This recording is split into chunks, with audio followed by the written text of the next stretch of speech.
Welcome. Thank you for Welcome. joining us. We have a very special guest today. We do, and I want to get it. Let's get straight into it because um, we only have an hour today, and I want to make the most of it because I think this guest is way overdue for coming on. So I'm happy to have him, and he's joining us in a bunch of different stuff that we've got going on. Some cool things coming on this year, but also want to hear about the last year that he's had. It's been pretty cool too. So let's bring on our guest, Luke Caverns. What? Hello. Oh, Welcome. What is up, man? You survived. You survived the great storm of 2026. I survived the great storm, man. Yeah, I was still. Well, for everybody listening, we were under a tornado watch here yesterday. Yeah. Winds were howling, so I made it through. Yeah, it sounded like I looked up the Crazy. weather after you told me, and it looked like it was getting crazy up there. But I'm glad nothing bad happened. You guys had a shelter-in-place warning, huh? Yeah, nothing bad happened to me, but there were plenty of sirens going around. So somebody got messed up around here. Somebody got touched by the weather gods. Yeah, Oh, no. but man, I'm glad to finally be on your show. Like you said, it's long overdue. Way overdue. Yeah. And it's been great to catch up. We've been talking a lot recently. And you know what? Let me start off. We got a bunch of cool things that we're going to announce today, but what I was hoping you tell me a little bit about the last year that you've had, because 2025 was pretty kick ass for you, man. How would you sum up last year for you?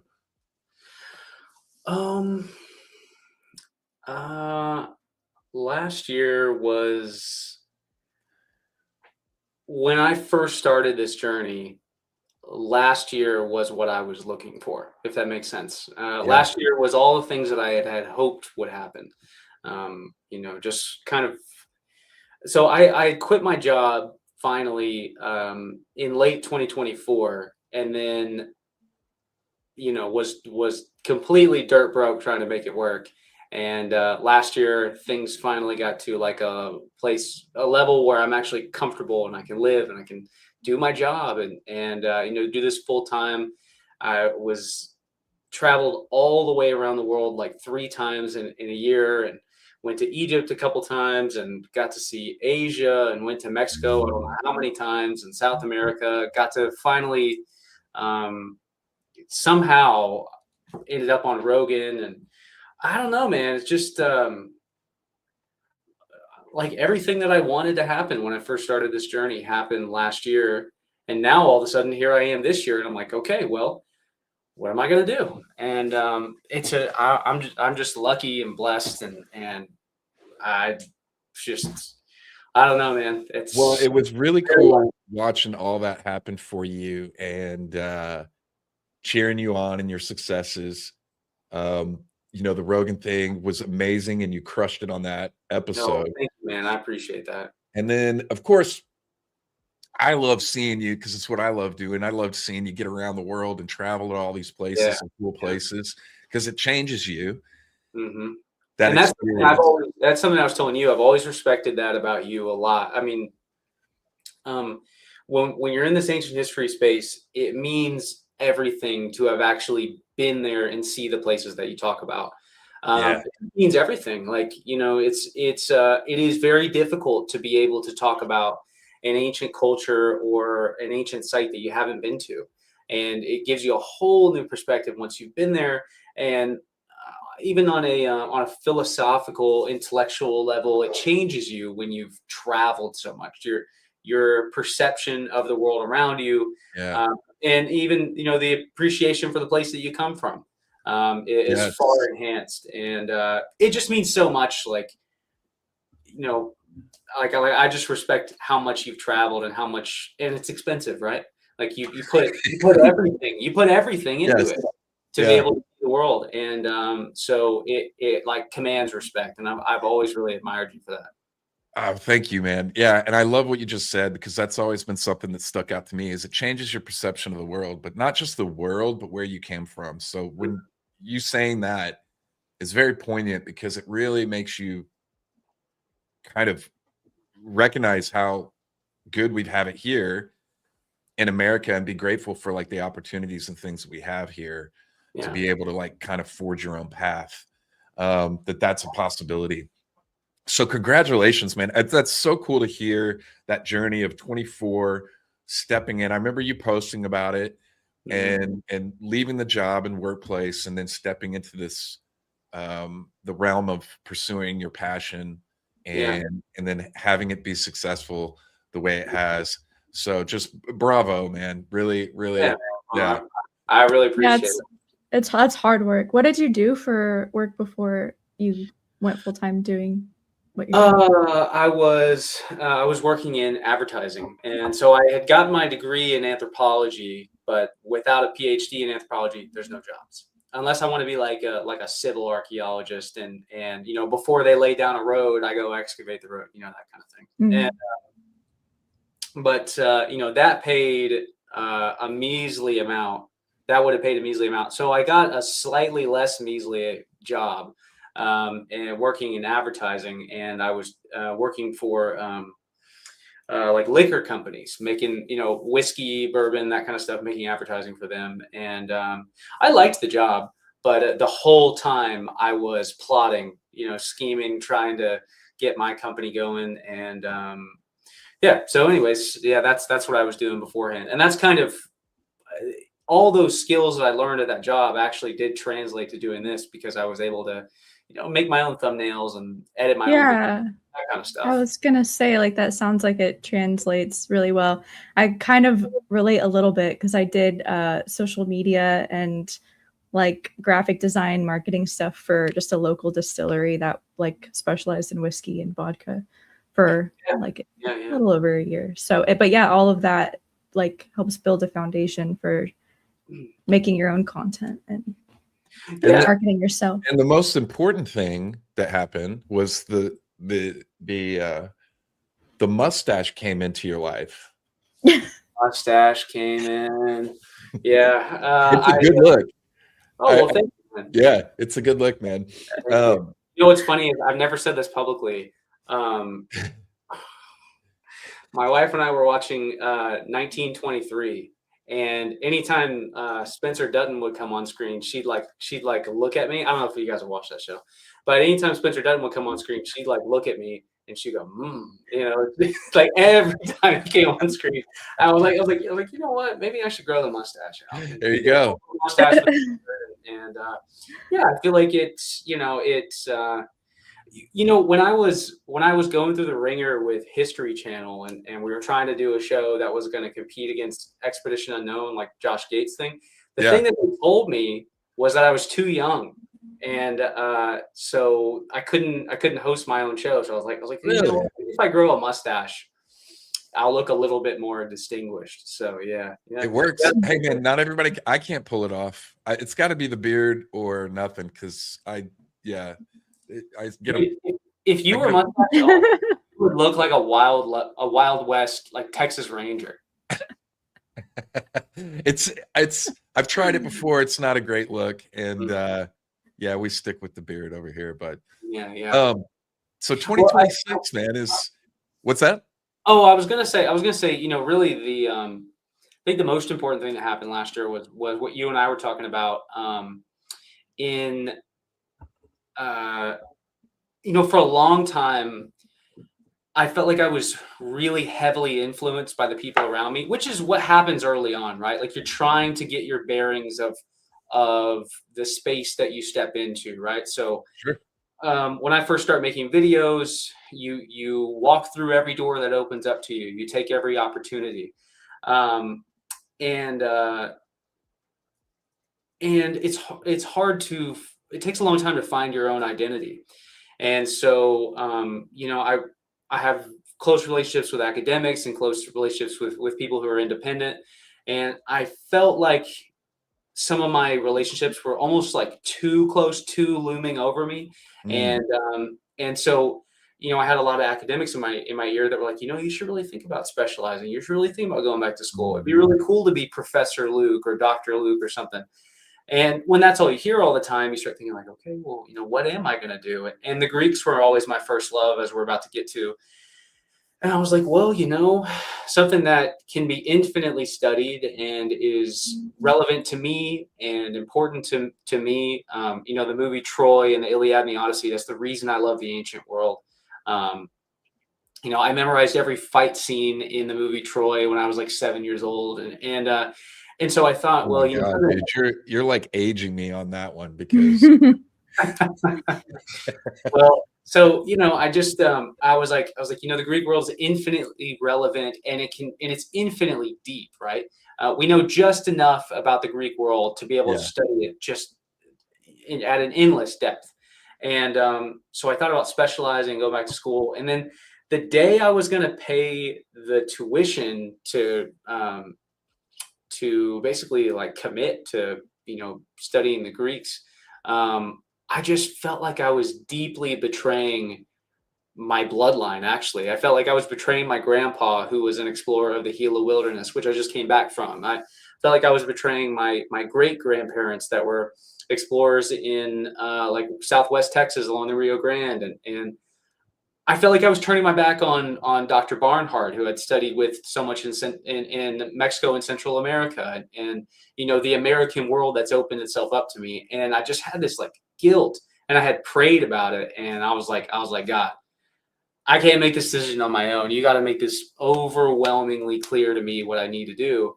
And the morning I was supposed to pay that tuition, I felt super guilty about it, and I was like, I can't do it. Trusted your gut. Yeah, and then the next thing from that was all the people around you. Mm-hmm. You need to keep them around you and appreciate them, but just at arm's distance. You need to be you.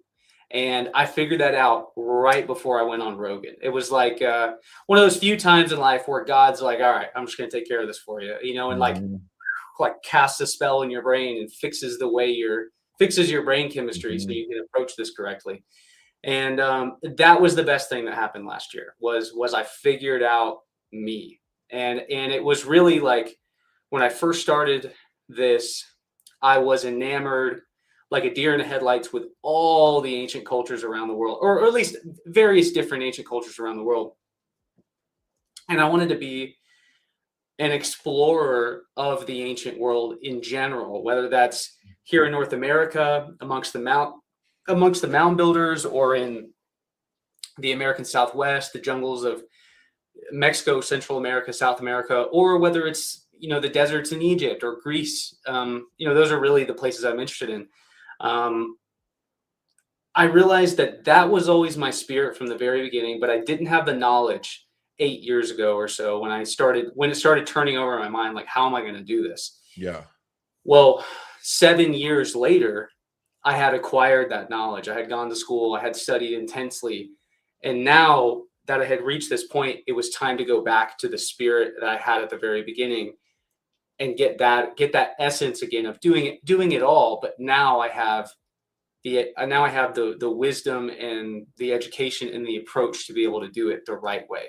And so I just went back to that, whatever that spirit was that like God gave me in the beginning. And so that was the best thing that happened last year.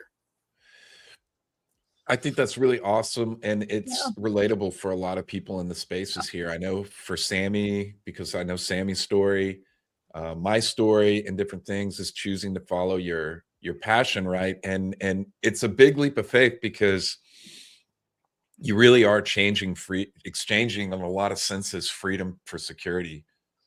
When you pursue your passion, you're a lot of times there isn't the security that maybe comes with like a 9-to-5 job or career. Yeah, true.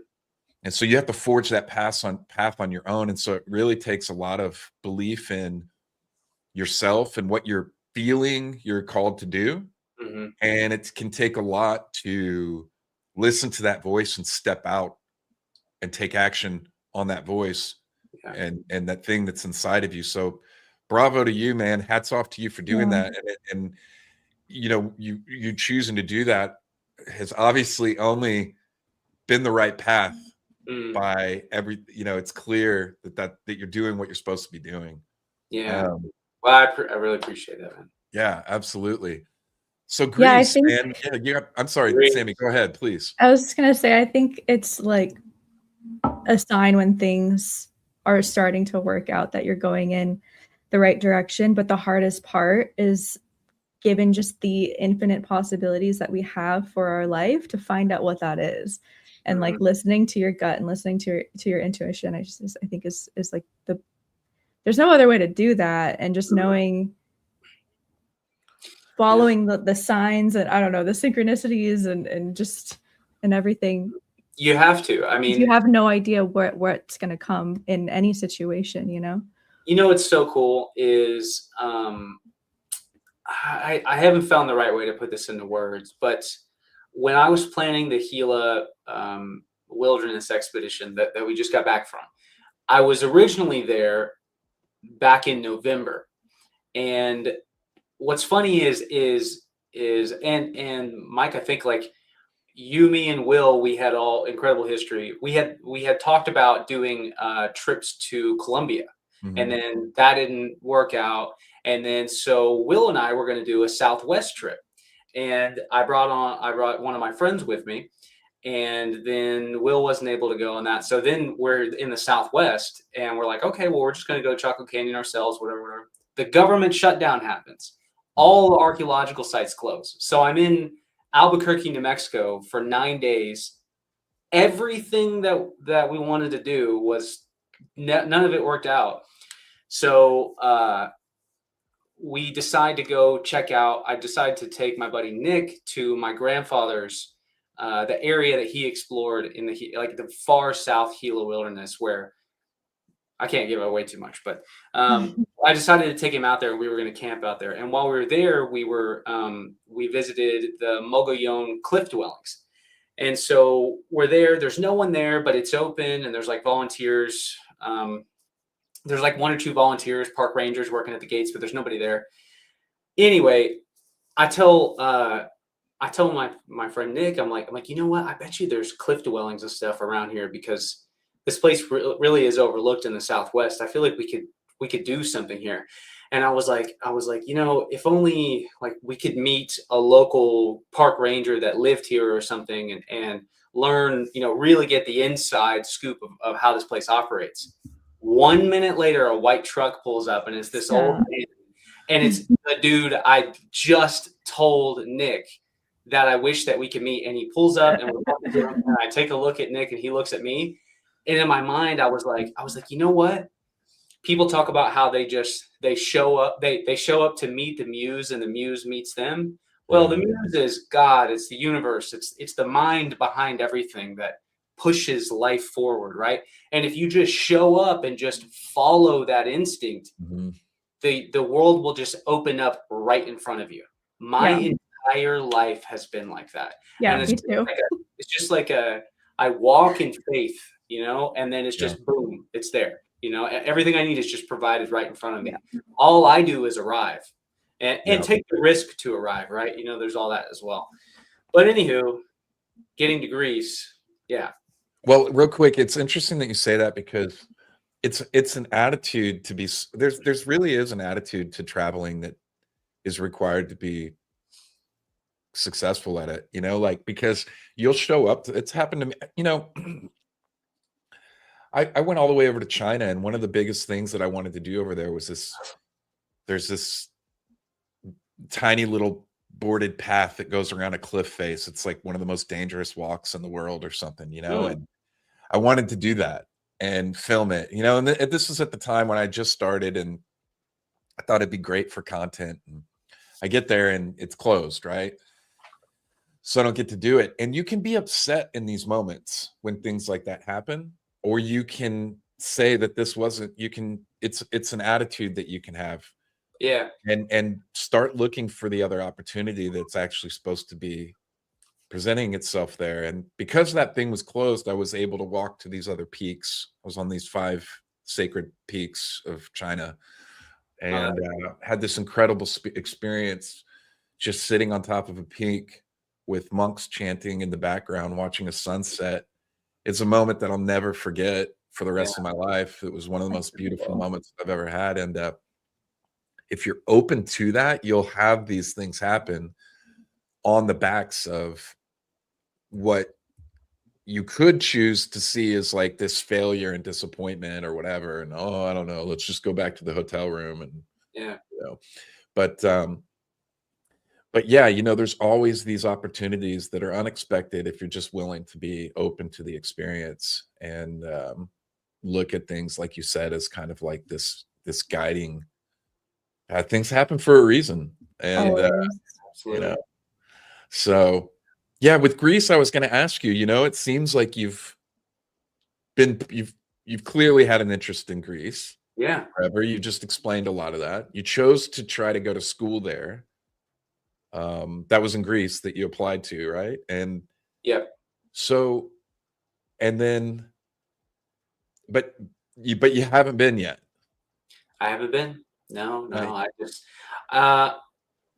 well, I mean, yeah, I just haven't, I just haven't been.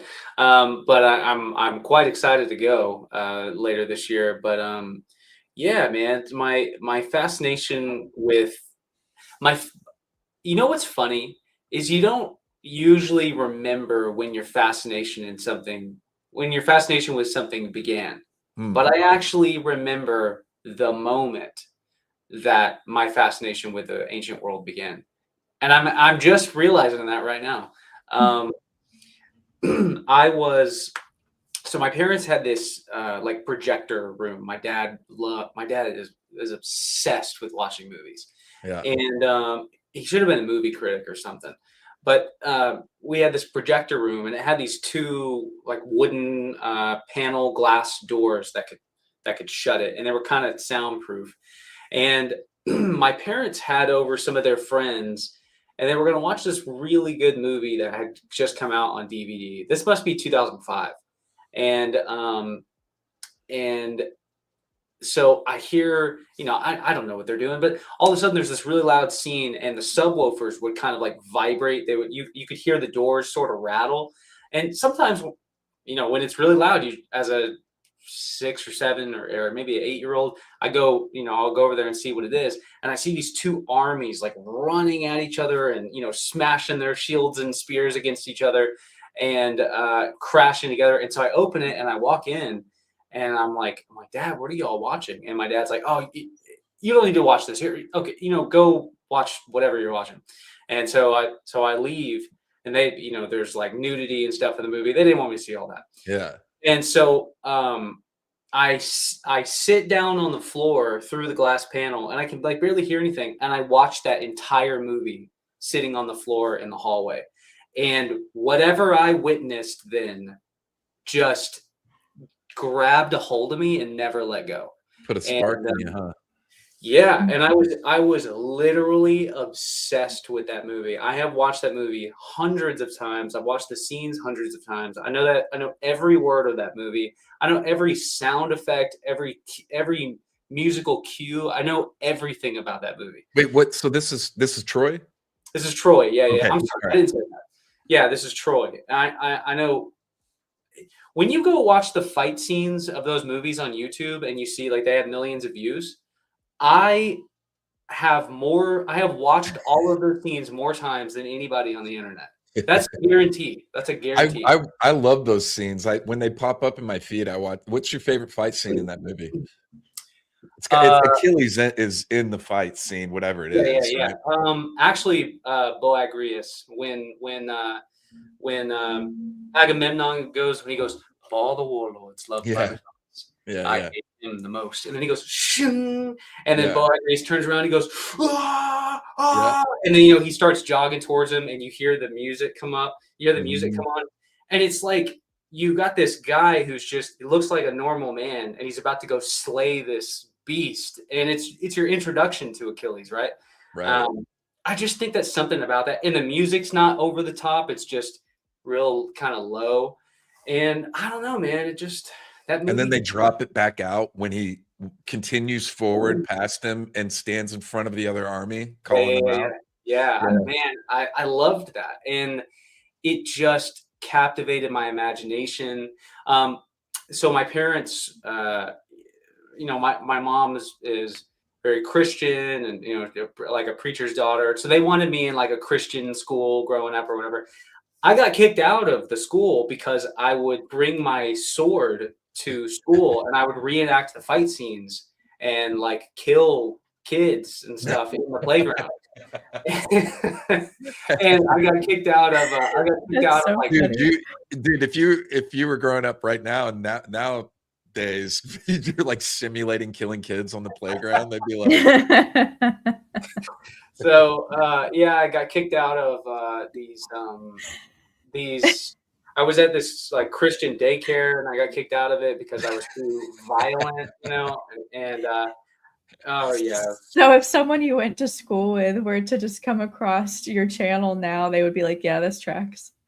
Oh, they have. Yeah. No, I got some guys I've known since grade school, and I'll make a post or something about Troy, and they'll be like, "Classic Luke," or they'll be like, "I bet you still know all the fight scenes." So I was just obsessed with the ancient world from the time I was so young, and that just I guess it's criminal. I haven't been to Greece yet, but so neither have you have been. So this is going to be the first time that both of you have been to Greece. So in case, just in case the audience, well.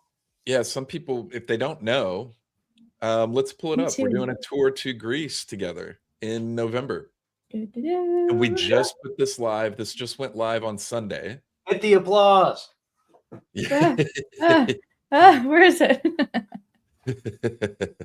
Can't find it. I'm too slow. Oh, there we go. There it Yay! Is. Oh, there we go. I think this is going to be so sick. So we've got a 7 days tour to Greece in November with Will from Incredible History joining us too. So there'll be 3 of us. Yeah, that's gonna be so fun. Athens, Epidaurus, or whatever. Yeah, this is probably the only time that if you guys join, this is the only time anybody's going to be somewhere the same time I'm there. You know what I mean? Like on a tour, the same time I'm there for the first time. So everyone going, you're going to see the Acropolis with me for the first time at Athens, Mycenae, Delphi. Oh, it's going to be crazy. It's going to be insane. Like, I just, I don't think that people realize how important. It's funny because the way that things are popular kind of goes up and down, right? Like 100 years ago, the Greeks were the most popular ancient culture. The Greeks and the Romans and the Egyptians were kind of like here. And now it's changed, and the Egyptians are really popular, and less people are interested in the Greeks. But I think people today would be shocked to learn how important the Greek world is, how mysterious it is. And how influential it is. Like the city of Athens and the things that came out of Athens, our society today would not exist without it. The free thought, the idea that we can be a free and individual people who rule over ourselves, express our opinions, and all of that was born in Athens. The very idea of that was, the idea of freedom and individual like liberty was born in Athens and in Greece as a whole. It's just such a. And by the way, that idea and mindset carried through so many other cultures and systems of government that didn't actually support that type of thought process. So it stayed within the minds of people through cultures and governmental systems and dictatorships and monarchies and all sorts of serfdom and all sorts of different systems until it found its footing again in different in the world. So that mindset and everything that was created there carried on. It really did. It really did. And you know what's amazing is Athens. So the longest reigning democracy in world history is the United States. I say democracy, and people go constitutional republic. Constitutional republic is a form of democracy. Let's not have the conversation. But the idea of a democracy, I mean, how old is the U.S.? Over 200 years old. But the second longest lasting democracy in all of world history is the Athenian democracy. And we are so closely connected to these people. Our spirit, the way that we express ourselves, the way that we have the freedom to stand in the proverbial Greek theater and criticize our politicians and the people who rule over us directly comes from these guys. They created an environment where that was permissible. It's just it's just amazing. And I don't mean to make it like just a political thing, but it's just the idea of taking pride in who you are and having freedom and the philosophy behind that, and to fight and sacrifice and die for that. That was born here, right? There's and all of the things that come with that. They say that there's no philosophical topics that Aristotle and Plato didn't write about, and that all of human philosophy since then is actually just derivative of those two guys. That is insane. That is insane. And that came out of well, let's call it the Stone Age, and then the Bronze Age and the Iron Age, but all of that like emerged from the ancient world and just appeared in Athens. It didn't exist before that. And I mean, how did the Greeks? It's just crazy. It's an infinitely deep topic. But anyways, yeah, I'm very, very excited to get to Athens. Same. I think that there's two places, because I've been at so many places two places that I haven't been, that I just feel like is kind of criminal at this point for me to have not visited, and Greece is one of them. The other is India, but Greece is up there, which is just like this. It's kind of crazy that I haven't been there. So, getting to go this year and go with friends, and hopefully, friends from the comments and viewers and people will join us. And have a good crew. It'll be a lot of fun. And having Will, traveling with Will, which I've done through Peru, is a lot of fun as well.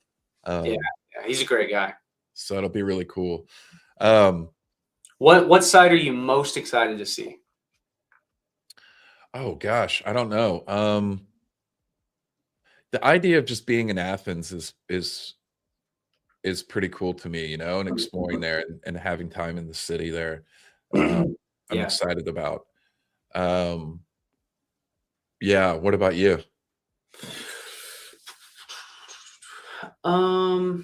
Athens is up there, of course, but also Mycenae, for people watching. So in the Bronze Age, like during the time of Troy, if you like the movie Troy, and nobody really likes Agamemnon, but in the movie Troy, when you see Agamemnon in his home, he's in Mycenae. That's where we're headed to. We're going to Agamemnon's, his palace.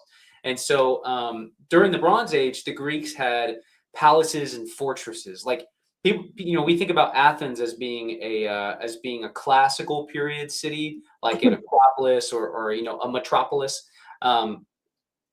But that city also existed during the Bronze Age, but it was fortified. It had a big wall around it. Mycenae has a big wall around it. And then in the Minoan world on Crete, that's made up of palaces. And so the Greek world was much, much different back then. But Mycenae is such an ancient place. And as far as I know, one of the only places in the Greek world that's built out of huge megalithic stones. You can see that there, like that lintel above that gateway, looks so similar to what you would see at the top of Machu Picchu. That gateway going into the city of Machu Picchu. Just this giant megalithic slabs across the city. Yeah, it is. And the Greeks later on, now, of course, the Greeks have a fertile imagination. You know, they have all kinds of stories and stuff. But there were Greeks who are walking around the ruins of this city 500 years, 1,000 years after it's fallen, and they're looking at the size of the stones, and they've never seen anything like it. They know it comes from this mysterious primordial time, the age of heroes, and they say that giants, you know, had to have built this. That like a cyclops had to, you know, build the city. And of course, not all Greeks believed that, but it just shows how impressive and mysterious this place was. It comes from a time before the time that we imagine the Greeks, right? Yeah. And so it's really cool. We get to see these when we're at Athens. We're at like the heart of the classical Greek world, like 450 BC, the age of Pericles, Athenian democracy, the Athenian Empire. We get to the height, Plato, right? Plato is an Athenian. We're going to walk in the footsteps of Plato and Socrates and Aristotle, who came to Athens, the footsteps of Pericles, all these great Greeks. And then we're going to travel to a time that was 700 to 1,000 years before that, during, you know, the siege of Troy, a city that existed back then. And so you have this huge span of time that we're going to be covering during this tour. And that's really cool, you know. Very cool. Yeah. So Mycenae, I'm excited to see it because it's this incredibly mysterious, interesting Bronze Age site. But then Athens, it's like when you read the sources, check this out. That's awesome. This part of traveling is like one of my favorite parts, like having grown up in the West Coast, which is just, you know, everything's just so new, going to these really ancient places and literally exactly what you said. I think I said this when we were in Egypt, like the amount of time that people have been walking in those footsteps and these people that we've heard stories of for our whole lives. And it's such a crazy concept. Okay. So it's different, right? Like when you study the Egyptian world, you don't know a single thing about the citizens of Egypt, right? They don't care about them. Like it's completely about the pharaoh. It's a little bit about his family, but it's mostly all about the pharaoh. And when you see the pharaoh, all you see is their religious and political propaganda, right? Like they are depicted as semi-divine and eternal beings. This is why Egyptian art does not change for 3,000 years. When the pharaoh is depicted as him smiting his enemy, you will see that from, I forget, who's that start with? It starts sometime way early in the Old Kingdom, but I forget the first pharaoh. Maybe somebody can look it up and leave it in chat. But you see him smiting his enemy. Oh, it's Narmer. It's the first pharaoh. That's who you see it. He's smiting his enemy on the Narmer palette. It's a slate palette from 3,100 BC. He's smiting his enemy. Not Cleopatra, but the Ptolemies, which are her ancestors from 300 BC to like 31 BC. The Ptolemies depict themselves in exactly the same way. And while the art style changes like just microscopically, it stays exactly the same because the Egyptians didn't care about art. They didn't care about artistic innovation. Art was a representation of the divine world and it wasn't meant to change, right? And so it was all about the pharaoh and the gods. And that's it. And so you never hear about normal people, but the Greeks cared about normal people because they didn't like being ruled by kings. That's why Athens is so cool. So you read the sources, Plutarch, The Rise and Fall of Athens, which it's not actually what the book was called, but it's just profiles of people who lived in Athens. And then you've got Thucydides, the Peloponnesian War, and so many others. But so Plutarch will tell you about actual people who lived in Athens and tell you about real scenes that happened in Athens. And we're going to walk there and stand right there. We're going to read about something that happened 2,500 years ago, a conversation that took place, and we're going to stand exactly where it took place. It's crazy. It's crazy. It's so crazy.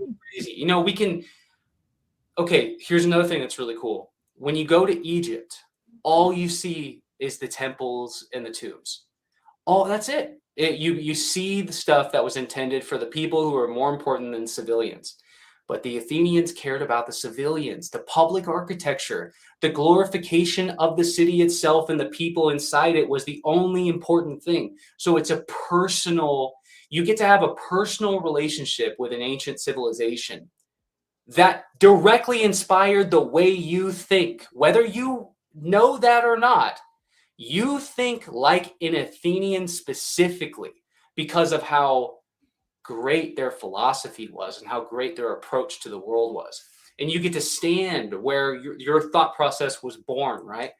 And so the way Athens worked was, so in the Roman world, the Romans cared about a lot about self glorification. Like you would walk into a Roman house and there'd be a little cupboard to the side, and you'd open it up and you'd see these clay models of your ancestors' masks. And it's about the glorification of your family. And that did exist in the Athenian world, but it was about the glorification of yourself and your own wealth. So your house would be really elaborate so you could bring people over and show how rich you were. But Athenians weren't that way. We don't find super rich Athenian houses. What we do find is that the public architecture was the important thing, and that was extremely glamorous and extremely pristine, and a lot of money was invested into it. So an Athenian would wake up, you'd go out into the marketplace called the Agora, and you'd have these long public buildings. There's one called the Stoa, which we're going to go see. And that's where all the wannabe philosophers, or like the different cliques of philosophers, they'd all go hang out there. And the most important ones, well, the ones that kind of took over the Stoa, they called them the Stoics. That's where we get the term the Stoics from. And the philosophy that formed, yeah, the philosophy that formed inside that, where we could say, oh, that guy's very stoic. He's very in control of his emotions. Well, they didn't call themselves Stoics. Other people nicknamed them that because the people that believed in that kind of behavior and approach to life hung out mostly in the Stoa. So if you wanted to hear about that philosophy, you go hang out under the awning of the Stoa. And so we can walk around Athens and stand exactly, you can know the context of the exact place you're standing. And you can't do that anywhere else in the ancient world. I mean, you can a little bit in Rome. But in the Greek world, we get like scenes, you know. I can take you guys to the Agora and to the Stoa, and we can stand at the Acropolis, and I can tell you what happened right here. It's just that's awesome. You know, about normal people. It's cool. I'm almost imagining like nerd debate teams gangs that are just like hanging out on corners talking shit like this is my block. Yes. Like we represent stoicism over here. Y'all better move on down the street. You know. Yeah. You know, you've probably had the Stoics who are talking shit about the Aristotelians, you know, and being like, yeah. Heard what the guys who listen to Aristotle talk about, like Aristotle, he's so full of himself, you know. But you can go, you know, people don't realize this. We exalt Socrates as this great mind, which he was, but really he was just a smelly hobo as well. He was as much as he was a great mind, right? He was so deep in his philosophy that he had like thought himself out of caring about his personal hygiene and how much money he had, almost like to the point of a Christ disciple, right? Like he had ascended beyond the material realm, and so he was just a dirty hobo. Yeah. And, just wandering around. Yeah, just wandering around. I think he really did have a home, but a lot of times he would like sleep on the street. I'm not 100% certain, but you know, it was well known in Athens. Like you'd be standing in line at the market trying to buy meat or something like that, because everybody would meet in the Agora. You would know the people around town. Everybody. I kind of do this today, actually. I purposely do not buy the week's groceries because I like going to the grocery store, because it's just, my grocery store is as far from my house as the marketplace would be from an Athenian's house. So I could walk there, but I just drive. And I like going into the grocery store, and like I know the people who work there. I like going into the produce and the meat and getting, you know, whenever I eat dinner, I bought those groceries that day. That's what an Athenian would do. Except everybody you know is doing the same thing, right? So you were saying every day you buy what you need. Yeah, exactly. Oh, And okay. so that's how it would go in the Athenian world as well. So you see everybody you know every day, right? So you're standing there, so you're standing there in line trying to check out with, you picked up these apples and grapes and olives or whatever, bread, whatever, and you're holding it all there. And then you got this guy taps you on your shoulder, and you look over, and it's this smelly hobo named Socrates who's going to now interrogate you about philosophy and see if you've actually thought deeply about anything in your life. And this is a well-known thing in Athens that, people will be like, "Oh God, Yeah. I'm going to sit here and listen to Socrates ramble on and on and on and on." I meet guys like that downtown. If I go downtown here in Austin, certain parts, and that's probably it's interesting what you're saying, because you're just trying to do your daily life things. Yeah. And because Socrates and whoever else, they're not, they're big, but you're just trying to do your daily routine. You don't know that you're listening to stuff that we'll be talking about, however many, years later down the road and shaping societies and stuff. So it's funny. It's Socrates is here. It's amazing. And you know what's funny about Socrates, not to derail this and make this about him, but the only reason that we know about him is because people who grew up with Socrates didn't really care about what he had to say. Maybe even people who are a little bit younger than him. But the young people who were maybe teenagers in their 20s when he's an old man, they're invested in what he has to say. Maybe they're more easily influenced. Whatever it is, maybe they're more open to listening to this old guy, talk. And so Plato is one of those guys. And ultimately Socrates is put to death for the corruption of the youth and suggesting that the Greek gods are not real. Because he would say something like, he said, I don't really know if the Greek gods if the gods are real. If they are, they're somewhere far away and they're not invested in what you and I do. And he was, and a lot of the youngsters started believing that in Athens as well. And so the Athenian government was like, I don't think we're going to let this happen. So they killed him. Well, didn't he have like a pretty expanded on hermetic view of the world, like mind over matter, or he at least debated the concept of is reality created by mind first or matter first, and didn't really cling to one or the other. Like he just right. I could be wrong. I think the word for that is logos. That he believed that there was a mind at the core of everything, right? But that mind was actually logic itself. It was logic and reason. So, and I think he would sometimes refer to that as God. Now I'm saying I think he would sometimes do that. We only know that because Socrates did not write anything down. We only know who Socrates is because his main student, Plato, in all of his expansive works, he had Socrates as a character in his stories, and he would put words into Socrates' mouth that you can infer Socrates probably did actually say, and some of the things he never did say. But it's like Plato speaks through Socrates in his own stories, if that makes sense. So it's hard, it's impossible to know what's coming from Socrates and what's coming from Plato. But there is this idea from Platonic thought that the gods, okay, let's move the gods over here. Maybe they're real, but they're over there. There's something else that exists here at the core that's maybe even older than the gods, and that's logic and reason, right? And maybe logic and reason itself created the gods.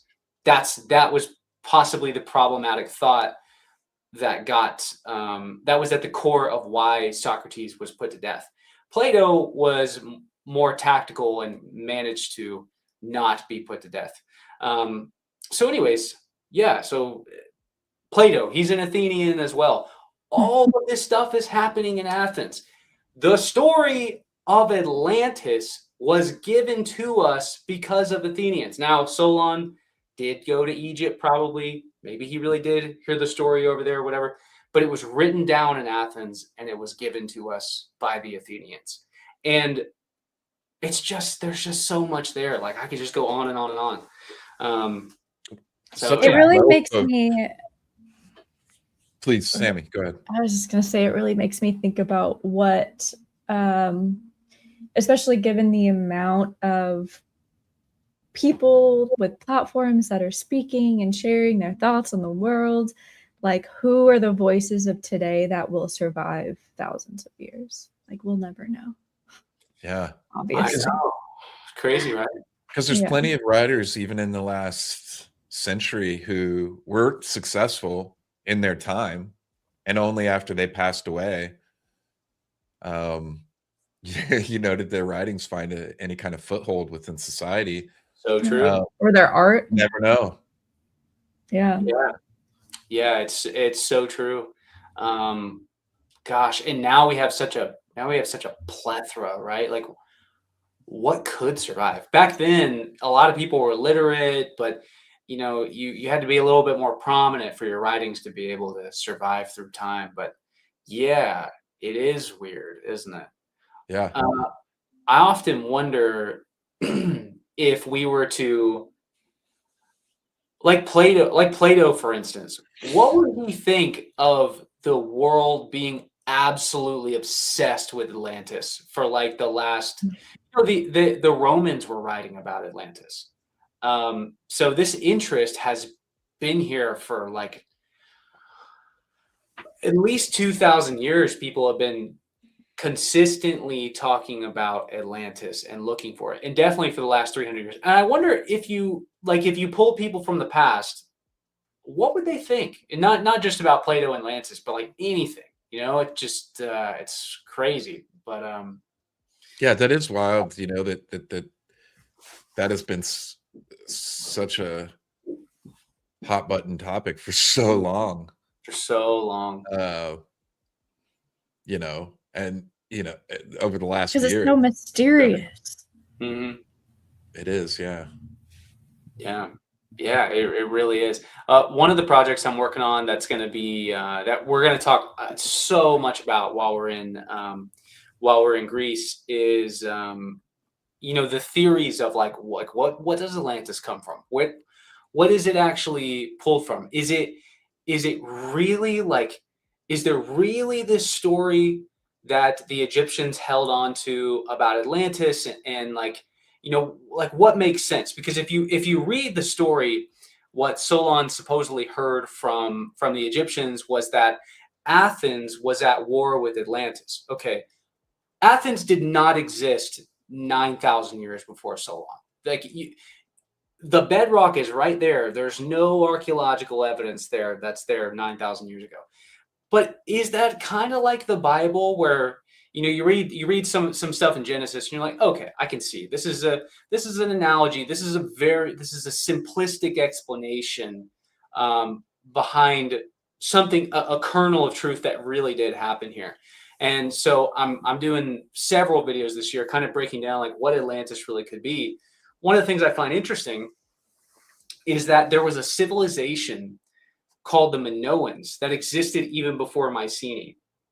So we got the Athenians here, let's say 450 BC, all the way up here during the time of Troy, say 1200 BC, we have the Mycenaeans. But before those guys is a civilization called the Minoans that exist on the island of Crete and along the central Greek islands, a little bit on the Greek mainland. And they're incredibly sophisticated civilization, actually on the level of the Romans. Like the people tend to say, well, I don't think Atlantis was this highly technologically advanced civilization that is advanced like us today, but maybe on par with the Romans. The Minoans are. They had indoor plumbing. They had these huge palaces. They had if a Minoan traveled from Greece down to Egypt and was walking around town, they would be like, what is this dump? Like, why did I come here? There's nowhere in the ancient world that a Minoan would go and be impressed by it. That's the level of sophistication and wealth and advancement of the Minoan world. And you know what caused their downfall? The fourth biggest volcanic eruption in world history. The island of Thera, otherwise known as Santorini, erupts in somewhere between 1450 and 1500 BC. erupts. It's the fourth biggest explosion or the fourth biggest natural explosion in world history. As far as we can go back millions, billions of years, there's not been an eruption at this level. Fat Man and Little Boy, Yeah. the nukes that we dropped on Japan. Those are, I might get these figures wrong, but they were equivalent to 15 kilotons, something like that. It's like 15 kilotons of energy was expelled. The eruption of Thera was 30 million. 30 million kilotons of energy was expelled when that thing erupted. Destroyed the city that's set on the island called Akrotiri. And archaeologists who worked on Minoan Crete and around the Greek world, they say that this superheated debris was launched across the Mediterranean. So much so that the pumice ended up in Egypt. Oh my God. Yeah. People think that that the Exodus story, from the biblical Exodus story, some of the plagues may be naturally induced because of how the weather changed in the northern Mediterranean, because it's around that 1500 BC mark when Moses would have existed, right? Like, so that some of these things are you can see how it's all ties together. And so it's this massive event that happens somewhere around 1500 BC, and it causes this darkness over the Minoan world. And they don't think that, so we see all these palaces. So this happens on Thera, and south of it, you have this huge island of Crete. And we see that a lot of the cities burned down, but we don't think that it was because of like ash and superheated debris landing on it and burning the cities up. What they think it was that this plume darkened the sky for days. And so everybody is lighting their candles, everybody is lighting their torches, chaos starts breaking out, and these torches and candles and stuff fall over because it's just slight burns, but it's everywhere. Yeah. And they think that it was just chaos. So all these people burn their cities down accidentally in the chaos. And so for the next 100 years or so, you see Minoan civilization like slip in power. And then the Mycenaeans, ruled by Agamemnon in the story of Troy in the movie, they move in and sweep in and just clear out the Minoan world. And all of a sudden the Minoans are gone. So then you have this Mycenaean period, which is the time of Troy and everything. And then you have this Bronze Age collapse, and the Greeks fall into the quote unquote Dark Ages. And then they emerge out into the time of Athens. And the Athenians are looking back, and the Greeks have a very poor understanding of their history because of this dark period, right?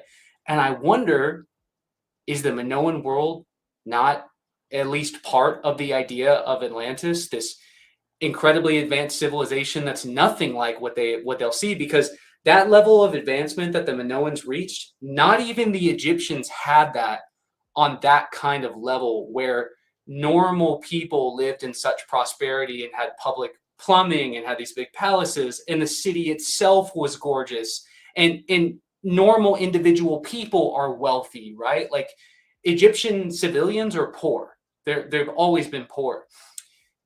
Egyptian cities are so underwhelming that there's hardly any archaeological evidence, because all the buildings are made out of like natural debris, and everyone lives in poverty except for the priests and the rulers up at the top, right? But we have Minoan cities. We see how wealthy these people were. So that level of sophistication falls off after the Minoans die and doesn't come back until the height of Rome. Is that not Atlantis? So anyways, we actually had someone in the comments say, were the Mycenaeans the Atlanteans? Well, maybe the Mycenaeans conquered the Atlanteans. And the Mycenaeans, I believe, colonized Athens as well. I think that's right. During the Bronze Age, Athens was around. So you got Mycenae down here, you've got Athens up here. I think that the Mycenaeans took over Athens. So maybe that's somewhere in the story that the Athenians were at war with the Minoans, but it's really not the Athenians, it's the Mycenaeans who colonized the Athenian world and lived there. But the classical Athenians kind of skip over that because they don't want to acknowledge, and they can't acknowledge, right? They don't quite have the memory of who the Mycenaeans are. So they just say it was the Athenians that defeated the Minoans. But it wasn't really the Athenians. It was the Mycenaeans that had colonized their city during the time of the Bronze Age that sweep in and destroy the Minoans. You know, it's crazy. Like that's my theory, and other people do share that theory. But we're going to be talking about this so much throughout the tour. You know, what really is Atlantis? I think it's bullshit when people say like Plato just completely made it up, because no. I mean, it's just such a specific thing. He gets so specific in his descriptions. But the thing we have to remember is that Greeks are notoriously bad historians. So taking what Plato says word by word is moronic. Like, I'm just telling you, I'm just flat out. If you take any Greek when they're recounting their history, word for word, you're making a drastic mistake, because Greeks are very bad historians. Very bad. Very, very, like the worst in all of the ancient world. They're by far the worst historians ever. So if you take them at their word, I think you're making a mistake. What's the reasoning for that? I think it's the Bronze Age collapse. You know, their whole world falls apart. The only people who survived the Bronze Age are the Egyptians. Ramses III says that he repelled the sea peoples. You know, the sea peoples travel around the Mediterranean and just like smash all these cultures. Well, there's so many things that happen at the end of the Bronze Age, but the Egyptians survive.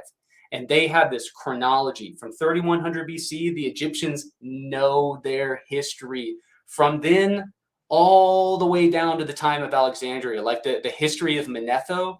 Manetho, I believe he was an Alexandrian historian. He worked in the Library of Alexandria. He wrote a history of Egypt accurately.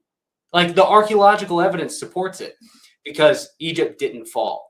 But the Greek world fell, and they lost all their. Well, also the Egyptians were literate from 3100 BC, and before that, the Minoans were literate. We have linear A and B. Like the Minoans were a little bit literate, but it was more so for like keeping count of your resources and food and things like that. And then the Mycenaeans are literate as well, but it's more like clerical, if that makes sense, keeping up. In trade and this, that, and the other. They're not writing literature, right? That's a huge part of this. And so when those civilizations collapse and the money kind of leaves Greece, all of a sudden everyone there is just living in the shadow of these ruined palaces of this time of these great civilizations that used to exist. And now they don't really have much imports or exports anymore. All the trade routes are destroyed, possibly because of the sea people. It's a big mystery. I mean, we don't know what caused the Bronze Age collapse, but Greece was hit the hardest in the Mediterranean, and the Greeks lost their memory. They just, like, they had amnesia. They were literally cut off from the past. It's like, you know, they cut the tall poppy and everything that used to be there is gone. And so the Greeks have to reimagine who they are. And so throughout the Dark Ages, you have all these pockets around Greece, and these people are trying to remember their past. And so that's where this elaborate mythology comes from. All these people make up what their ancient world used to be. And that's why Greek mythology is so vast and interesting, but so vast, because they're trying to make up what their history is, and they don't know. And so by the time the Greeks reach a height again around 450 BC, their memory is only 300 years old of who they are. And so, you know, they have all these stories that pass down through history of what they thought that they were like, and none of it lines up with the archaeology. I mean, even just 200 years earlier, it doesn't line up with the archaeology. So that's why I say, like, I don't take Plato literal word for word, because you don't take the Greeks literal word for word on anything that has to do with what took place like more than 2 centuries before the time they lived. In the time that they live, like Thucydides, his documentation of the Peloponnesian War in the late 400s BC is amazing. Like he's dead on, because he's witnessing it, and he's such a good historian at writing it down. But they can't remember their past. They you know, and that right there having to live inside the ancient world and come up with a new identity is probably the reason that they created Western identity as it exists today. Because what a great point. Yeah. So that the loss of that identity created this alternate way of thinking and exploring thoughts as they tried to rediscover themselves. Yeah. It's crazy, man. And it's such a great point about Atlantis and exploring the ideas of Atlantis, to remember that. I mean, I think this is just everything that you just said is such a, really based, practical way of looking at all of this as you start to because a lot of people over the last year and more have been putting a lot of energy into trying to publicly declare where Atlantis is. And so, that's something that's really worth, a good foundation to start on. Is understanding that. In sort of the, sometimes the changing of your mindset of this search for Atlantis as well can be healthy, right? Like we have a preconceived idea of what we would like Atlantis to be because of the books that we read that most of the time really aren't based on ancient primary sources. Like it's not based on Plutarch. Plutarch was there. Well, he wasn't there, but he was a lot closer than we are, right? So, but we're reading books based on an author that was born in 1950 or 1960 or whatever, more than 2,000 years removed from this world. And what? Probably doesn't speak ancient Greek either. You can learn to speak ancient Greek. And so have you done that? I've started. I if you put it in front of me, I don't think a year ago I could read the Iliad, but now I could sort of read it, but now I've fallen off a lot. That's one of my life goals, to learn how to read ancient Greek. You can do it. You can learn how to read Homer. It's probably going to take my whole life. I'm going to be an old lady in a rocking chair. No. I think it would take you. I think it would take you less than a year to learn how to sort of read Homer. That ancient, let's say 800 BC Greek is it's growing, right? No one is going to be able to. Well, that's not no. Some people will. You're probably not going to be able to learn how to read Plato. The Plato is. Oh, I mean, purely off of me not being able to keep my attention span on something long enough. That's why it's going to take me my whole life. Not a brain IQ skill issue. I could totally, if I sat down, I could totally do it. I know I could, but it's just, it's that ADHD kicking in. That's where I don't even try with languages. I'm so bad when I travel, and I've gotten very good at it's hand signals. Sure. What would you say is this? Everybody knows what this means. Yes. Yeah. What would you say is? What would you say are some of your favorite books to if someone was wanting to dive deeper into the history of everything that you just went over, being able to kind of see a big picture, what are the sources that you like to turn to? Is it the original sources, or are there books later on written that give a larger kind of view? Or okay, so a good one, let's see, so a good one are some that you guys maybe have seen. Okay, so we should start with, it's hard to say, so Sailing the Wine Dark Sea.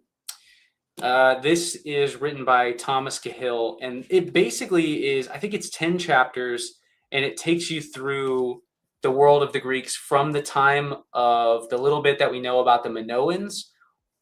And I think it takes you all the way through the end of the Hellenistic period. The Hellenistic period was started by Alexander the Great. So it takes you through from before, let's say, the Trojan War, all the way to the aftermath of Alexander.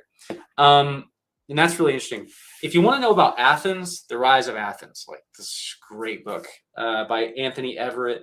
And The Rise of Athens is actually based on The Rise and Fall of Athens, which is the collection of Plutarch's biographies about the Athenians.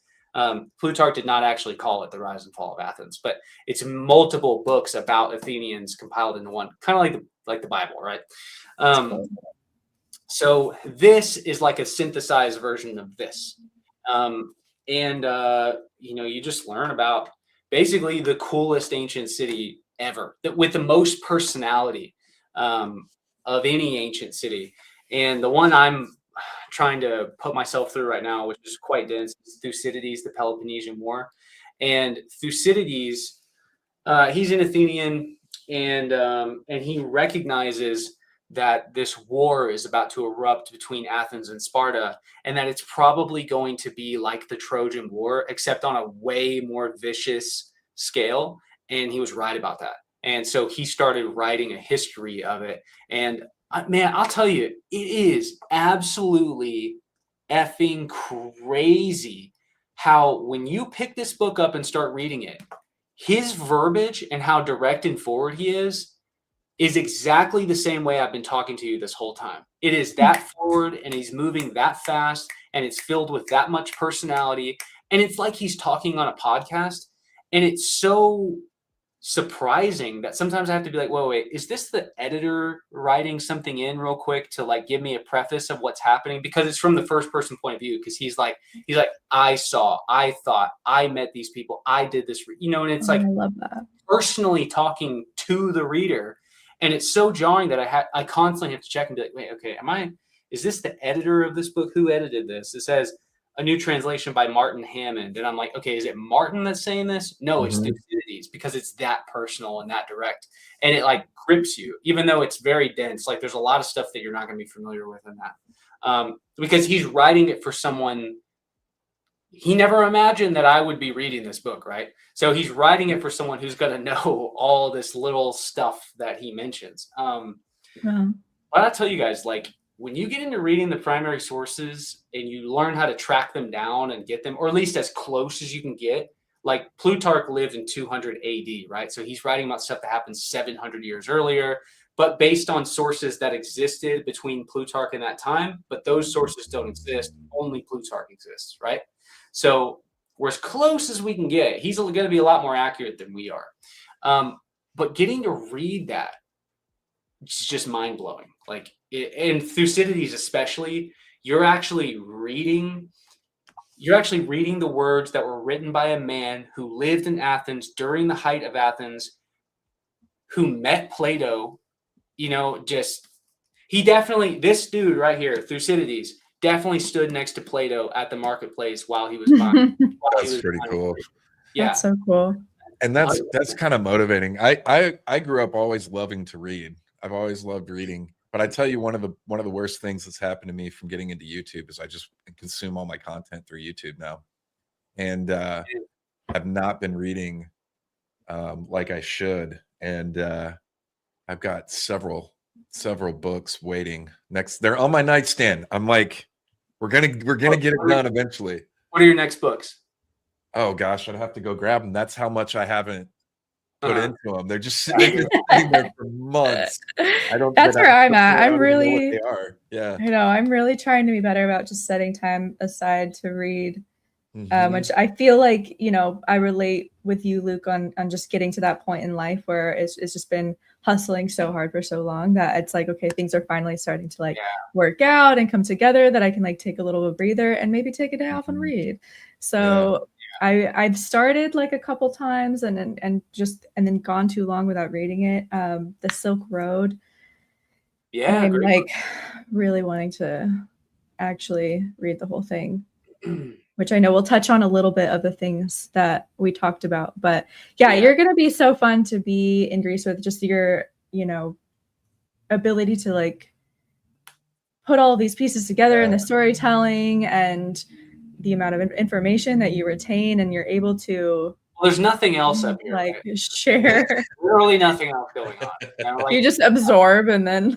Yeah. It literally took years for my wife to accept the fact that what goes on up here is only ancient history. I don't see the socks on the floor. I don't see the toothpaste laying on, on the side of the sink. Like when I'm walking around, I'm not even seeing what's in front of me. I'm just thinking about ancient history, That's so cool. and so, I'm able to retain it all because there's nothing, there's nothing else going on. So anyways, but yeah. It's, when it comes to reading, it's more like, what happens is you'll read a few pages and then boom, it clicks and you're like, whoa, this is actually interesting. I just read a few pages. Okay, I'm in this now, whereas before you read it, it's like, oh God, look how many pages that is. Yeah. It's a bit like running. Yeah, exactly. It's the discipline first, and then when you do it for just a little bit, then all of a sudden the rush of motivation comes in. And that's actually why a lot of people don't start anything, because you wait for the energy, it doesn't come. You actually have to arrive and just do it, and then the energy and the motivation is actually second. Yeah. It's funny. AI's been kind of good for that. Like I love writing. I've always enjoyed writing, and I've always been pretty decent at it. The problem is getting started, and so now it can be really easy to plug ideas into AI and tell me like, write this thing for me, and then it's like that got it going, and then I don't use it. I use it as like a template to start, and then I end up being able to erase everything and put my own ideas in there. But it got me started. Or have it ask you questions. Right, and it'll get the ball rolling, right? Which Yeah. I have found AI to be a good tool for, not for replacing your writing. Yeah. Yeah, because it still doesn't sound right. Yeah, and AI can hallucinate things, right? Like it can make up. It's really difficult. I think it's gotten a lot better, but man, I tell you, I used to ask when I was first learning how to get in, like really how to track down these primary sources. And I actually found that the easiest thing to do was just to order the damn copies off of Amazon, because I have the physical thing in front of me. Because I would ask Grok or ChatGPT, I would say, what did Plutarch say about XYZ? And then it would give me a quote, and I'd be like, wait, that's not the way I remember that being.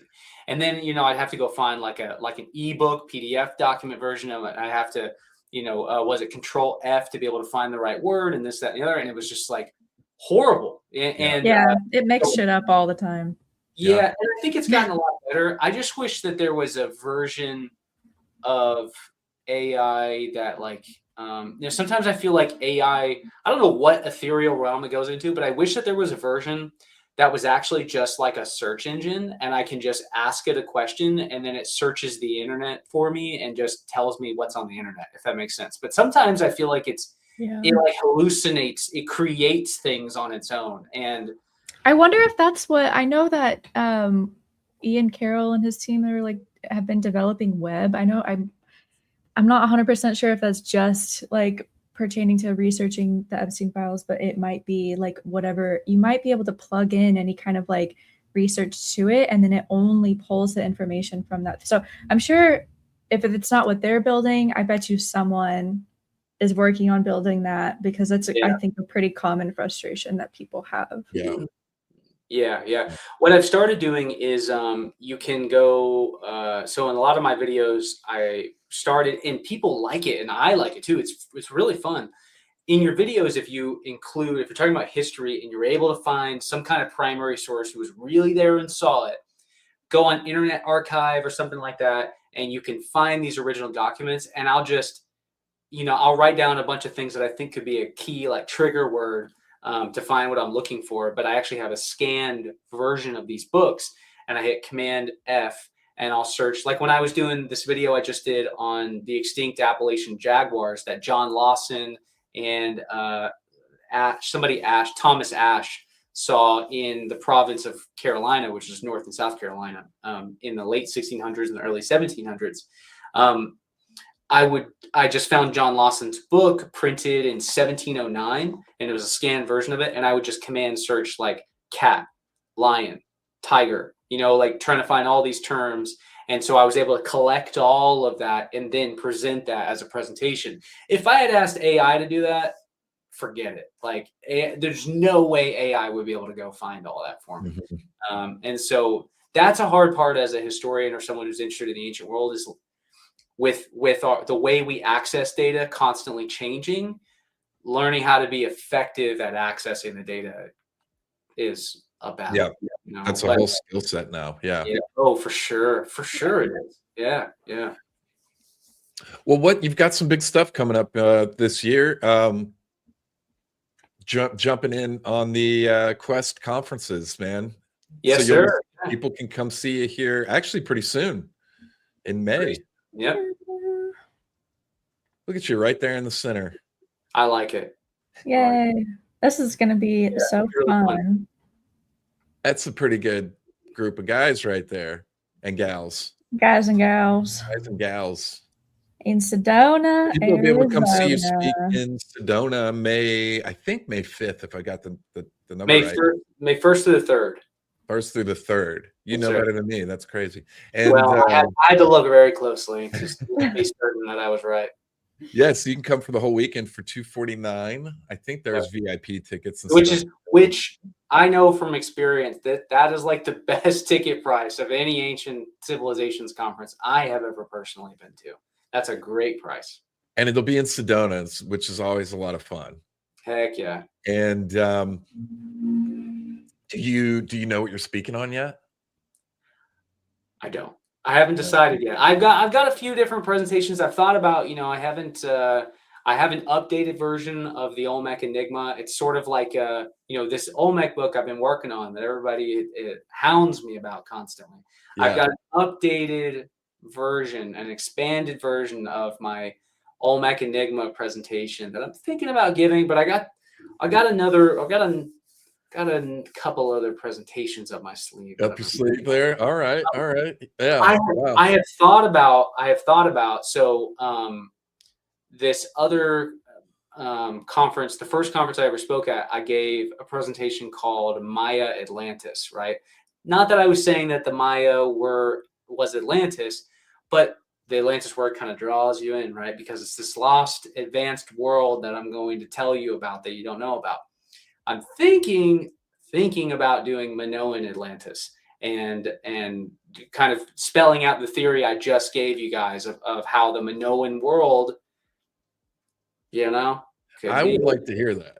Yeah, I really enjoyed everything you just shared here tonight. I would love to hear more in-depth version of that. Dude, it's so cool, man. I mean, it's sometimes I find people are actually disappointed if you give them a actual theory of what Atlantis was, because people kind of, a lot of people, and I think maybe we're kind of now crossing the hump, because for a lot of time people, you want Atlantis to be this ghost of the ancient world, right? You don't want to actually know. We all pretend like we want to know, but like a lot of people don't want to actually know, because if you present an idea, they'll like immediately shut it down, because you don't want it to be solved, because maybe if you solve it, that ruins the mystique of it.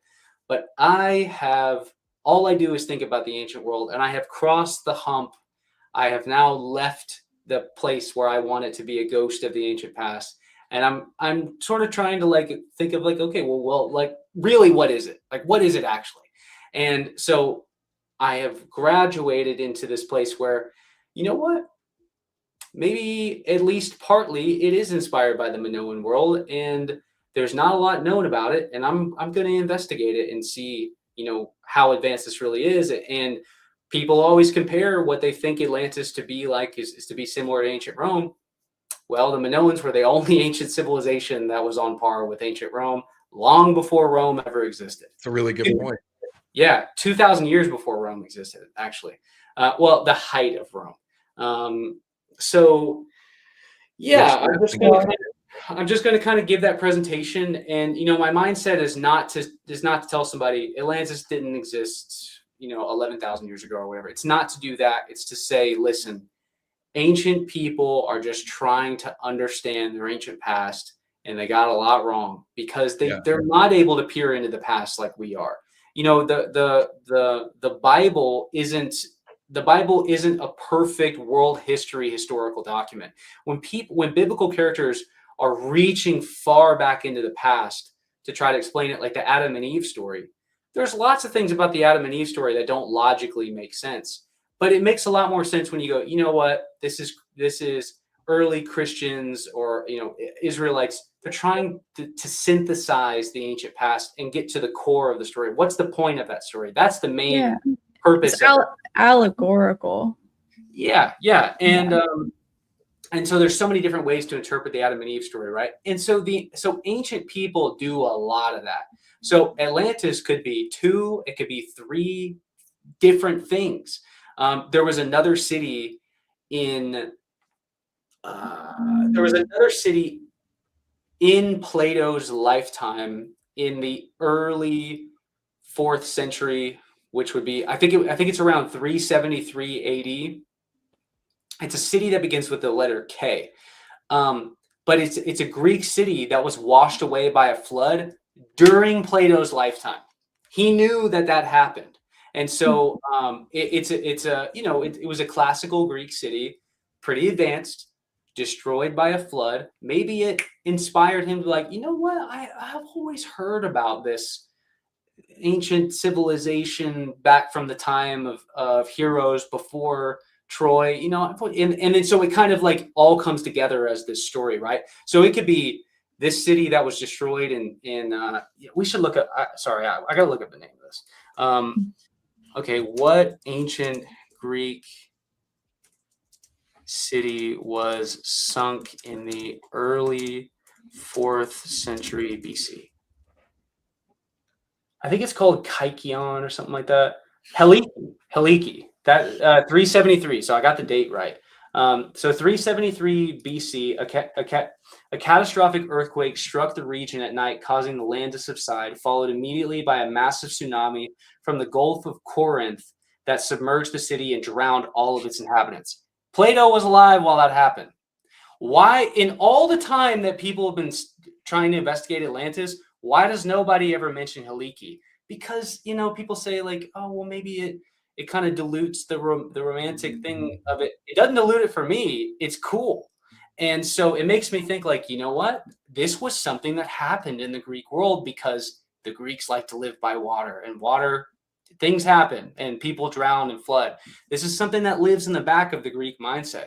And so, maybe my presentation will be me actually just offering an explanation of like, this is a practical explanation of what Atlantis could be, and it could be based on 1, 2, or even 3 different cities, civilizations being destroyed by these cataclysmic events. This is something that happened in the Greek world. So anywho, that might be what I give my presentation on. Well, I think the really cool thing about like getting to do your own research and just the amount of information that we have access to today, and being able to read these books that were written forever ago, and then pair that with things that archaeological evidence that's more recent, and like the magic of it is that no one has probably read all of the same things that you have read as an individual. So like only you can make the connections that you make, because you're the only one that's like absorbed the amount of information that you have, because there's just so much information. Yeah, it's the pattern recognition, or it's like because there's so much history, like we all have different perspectives of it, and not one person can claim, without having hard evidence of like an actual fact. Like when we're just looking into the past, trying to pull on a string and see where it leads, it's just, it's really cool. Yeah, it is cool. And I've thought about that so much, the past it's so vast and expansive. And, it's like, it's sort of like, Game of Thrones is so well written, and all the characters have all met each other or have some kind of like, one person connection to each other. And there's these deep layers that are through it. And if I spend so much time watching Game of Thrones clips because I like to read the comments and see people's perspective on the story.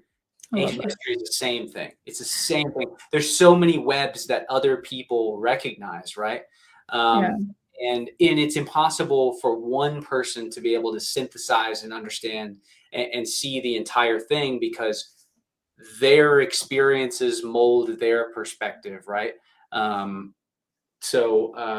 so it's almost like the point isn't to be right. The point isn't to like say this is fact. I mean, we're obviously all on, like, I think on some level in a search for truth, and as we look to the past, like, we're trying to find some threads of truth throughout it, but it's like almost like the goal is to be more explorative, to see where it leads us, and hopefully that is more towards something that is truth like. But even if it is towards something that isn't true, when you find out it's not true, that's ultimately leading you to something that's more true, because it's leading you away from the thing that's been like found to not be true. You know what I'm saying? Yeah, exactly. So it's still worth like researching, or putting it all together. What else is really cool about Atlantis and the Minoans? The last point I'll make, and then you guys, if you want to hear the whole thing, come to there you go. If you want to hear the very expanded, and like I've spent some real time thinking about how to present this. One of the reasons that we love the search for Atlantis is okay. So I have never said this publicly. I thought about, well, it's not really that big of a deal. I've thought about writing a book on Atlantis, and the book was going to be called An Atlantis of One's Own, and it was going to be from the Roman time period all the way up till today, all the people who have searched for Atlantis and like the different theories about it. And I decided not to do it because I'd have to like mention modern people's names. I don't want to do all that. Somebody please write that book. But one of the things that I wrote in the first chapter of when I started writing that book was that we all have a personal relationship with Atlantis, because it represents like a primordial time that had all of the things that our world should have today, right? Kind of like, I don't know. We just search for something more, right? Like we all feel this pull to this primordial place that was higher, and maybe in some ways it was better. What's cool about the Minoan world is a lot like the Olmecs. There's no glorification of war. They're one of the only ancient cultures, maybe the only ancient culture in the entire Mediterranean that doesn't seem to glorify war. We see soldiers, but they're more like marching in processions and in parades and stuff like that. We see warships, but they're never at war. They're always like in harbors. And there's a huge theory out there that this was like a peaceful, probably not really, but not a civilization that valued war and gore and violence in the way that later Greeks certainly did, in ways that the Romans absolutely did, in the way that the Egyptians absolutely did. This was a civilization that absolutely ruled the seas and lived on islands, many of them like Atlantis, and was probably the wealthiest civilization. I mean, it's arguable against Egypt. Egypt is kind of its own unique situation, but certainly the wealthiest civilization around, and didn't value warfare, and they seem to be. And, we don't even know their religion. We don't know what their political beliefs were. We don't know how they viewed the world. We don't know how to interpret their art that we see on the walls in these huge parades that they have. We don't understand anything. Nothing about the Minoan world and their worldview. They are legitimately a lost civilization. So all that juiciness, like I'm extending a gift to people watching this, and I felt the same way. All that juiciness, all that depth that you're looking for, and what you wish that if we found a civilization like Atlantis, well, maybe Atlantis is based on 2 or 3 different places. One of them is the Minoan civilization. And you can actually go dive into that. You can investigate it. You can look at the archaeological evidence. And, if you study it, you can kind of come to your interpretations of who these people were and what the civilization was really like. All that juiciness, those bits, you can go see the ruins. You can go see Mycenae, which we're going to go see. all that is there, but it's like it's the shifting and maybe the maturing of your perspective of the ancient world, where you arrive at this point where you're like, you know what, now I'm going to take this next step, and I'm going to look and see if this may have been something that Atlantis was inspired by, or comes from, or whatever. Well, Yeah, I think I think that that would be my presentation. that'll be so cool. But I think what you said earlier about like people not wanting to really know what it is, and just I think when we think about what like Atlantis really represents, it kind of represents higher technology. It represents, like not being focused on war, like a higher consciousness, at least how it's like evolved into how we perceive it today. And I think Yeah, for sure. what that really gives us is hope in a world where right now things just seem so chaotic and held back and like disorganized and violent. Like we are all kind of searching for something hopeful, that something of higher consciousness and something of higher technology and more harmony is possible. And I think that's like a big reason why we look to the past and try to find these ancient civilizations and not just discredit them as, like hunter gatherer cavemen. Like we want to believe that something much greater than what we are now in some ways existed, so that as we're going to the future, like we know we have some kind of a roadmap or hope or possibility that we can do it again. Yeah, for sure. Well, and that's why what's funny is, as an independent ancient historian, I see people in their hunt for ancient lost technology or Atlantis or whatever, and I may see some of the holes in like the logic or the understanding, or maybe just like the lack of perspective of this ancient civilization, which I'm guilty of, and I'm sure other people see it in my work as well. But what's funny is it's the people that believe in Atlantis and this lost civilization that are very hopeful and have this hopeful and optimistic view of the future of what it could be. And what's funny is they're usually more chivalric and like sort of heroic, maybe even patriotic people, right? And it's the people that shoot down Atlantis that are the most pessimistic, like nihilistic view, people that I have had to be around, right? And so what's funny is, I may agree more historically with some, nihilistic people, but I actually don't like those people. I have nothing in common with them because they don't see that heart. They don't have that heart, that spirit that people who believe in Atlantis do, right? It's very interesting, but it's funny.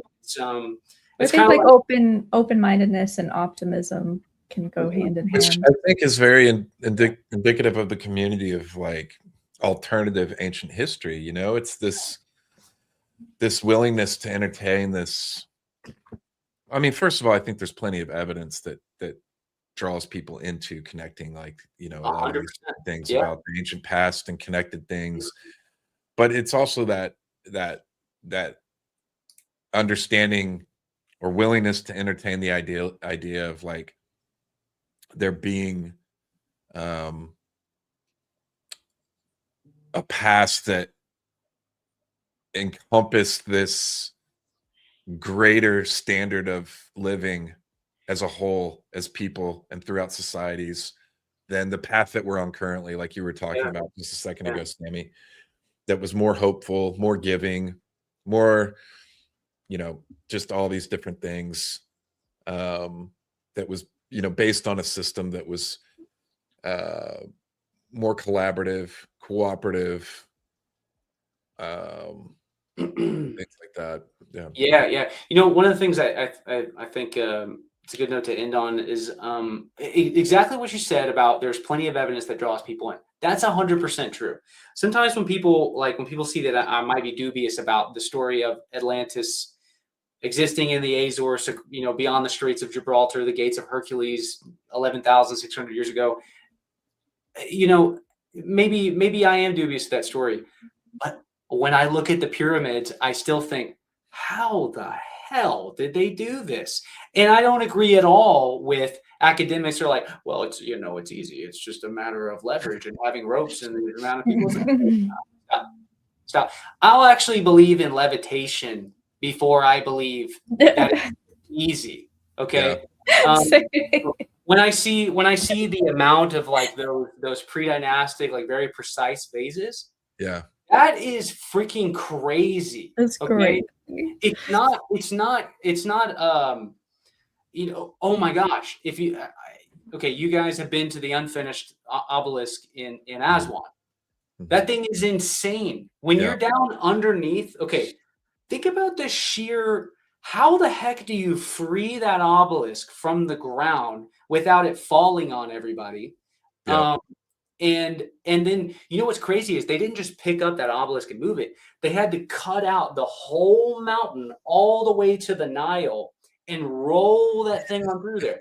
And, you know, they weren't just like overly optimistic, like, oh, you know, I think we're gonna try to erect this 1,200-ton obelisk. We'll see if we can do that. Well, maybe, I don't know if we can. No, they knew that they could. It's just that the stone cracked and it wasn't worth using. You know, they didn't know that the stone was going to crack. But you know, the Egyptians were clearly more capable than anyone else in the ancient world of achieving feats in stonework and architecture that are so amazing and so baffling that people at least 4,500 years later cannot figure it out. The lost technology, what do you like anybody just shooting that down is insane, right? When depending on, I don't know how, you know, if it's you know, I don't think it's like lasers or you know, like alien stuff, but what I think that it is it's ancient people that are so sophisticated, possibly, you know, I mean, there were clearly people there that were as intelligent as Einstein and Oppenheimer. I mean, that we all know, like, the IQ is there, obviously. But these are people who are so good at extrapolating the most out of the natural world in ways beyond you and I can possibly imagine. And that probably goes to the spiritual realm as well. When you go to the Temple of Luxor and you go back into that Holy of Holies, that most sacred back part where it's the solid megalithic granite pillars, and you look at this giant room that was supposedly reserved for Amenhotep III himself, just him to be back there, to be connected with his father Amun-Ra. Do you really think that they built this whole temple and that when he went in that Holy of Holies, he didn't actually meet Amun-Ra? I bet you he actually did. That's like my controversial opinion, but these people aren't making all this up. All these ancient gods around the ancient worlds and all the temples that are built for them and these sacred sites that people spent thousands and thousands of hours building and using was not all made up and hallucinated. This was real. I'll tell you my favorite somehow I brought this back to Greece. My favorite Greek historian, Jeremy McInerney, he has a lecture on Delphi, and he says it's funny because he's like an academic, and I can tell he doesn't want to like overly go into this. And I probably need to email him about this. He says, I'm going to try to, I can't quote him word for word, but he says something along the lines of, I don't mean this in any kind of metaphorical way, in an analogy or anything like that. I'm just going to say this, that the Oracle of Delphi was not figuratively or metaphorically, but was literally possessed by the spirit of Apollo and gave prophecies through the knowledge of Apollo. And then that's it. That's all he says. And I don't know exactly what that means or what he's trying to say, but I totally agree with that. You know, this wasn't just all made up, like so many sterilized academics look at it. This shit was real, you know? And I just think that the ancients lived in a completely different reality than us. Yeah. And, you know, as getting like real, our pineal glands are calcified to hell. And whatever our little radar is that pings us into this other world, it's dead. You know, this era of humanity just isn't connected to that. I don't know how to explain it any way other than that, but it's just so obvious to me. So Yeah. obvious, just in the way that we choose to exist within the world compared to the ancients. Because they clearly did have the IQ to be able to pull off these amazing things, structures, cities, and all this different stuff that we just spent a lot of time talking about. And how we choose to do that is complete opposite. It's not in alignment with our environment or, you know, anything like that. From our building materials to how we've structured our, you know, societies and things like that. It's just completely different. So yeah, it's we're different people. Yeah, exactly. You know, these are the kind of conversations that I love having for like an entire tour. When you show up, from the moment you show up, it's just this for like 7 to 9 days. Yeah. It's straight. just, Yeah. you know, That's how our Egypt trip was. It was just so fun.